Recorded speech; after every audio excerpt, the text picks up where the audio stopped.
हाय, नमस्कार.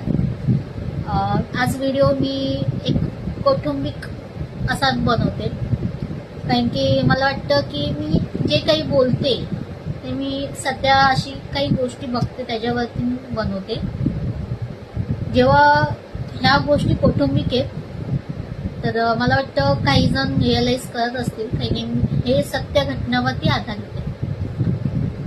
आता मुलगी लग्न झाल्याच्या नंतर मुलगी 30 वर्ष आपल्या आईवडिलांकडे असते, बरोबर ना. 28-29 वर्ष तिचं लग्न होतं, तर 30 वर्ष आईवडिलांकडे असते.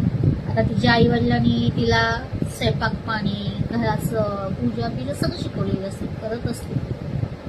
आता लग्नाच्या नंतर तिची लाईफ पूर्ण चेंज होऊन जाते. म्हणजे मला वाटतं 60 डिग्रीवरनं 360 पूर्ण पालट होऊन जाते. आता मला एक असं क्वेश्चन विचारायचं आहे, जेव्हा जी मुलगी तुमच्या घरी येते ना, तर मला असं वाटतं की सासरची लोक तिच्या जेवण, देवाचं, ह्या सगळ्या गोष्टी म्हणजे ती अडाणी आहे असं हे करतात. मला समजत नाही, जेव्हा ती तिच्या आईवडिलांकडे असते तेव्हा ती जेवण सुद्धा बनवते, देवधर्माचं सुद्धा करते. मग ह्या गोष्टी तुला जमतच असतील ना. मग आत्ताच्या काळात सासू सुनांचं किंवा नंदीचं पचत का नाहीये ह्या गोष्टीमुळे. काही कसं आहे की जी बाहेरची व्यक्ती आपल्या घरात येते ना,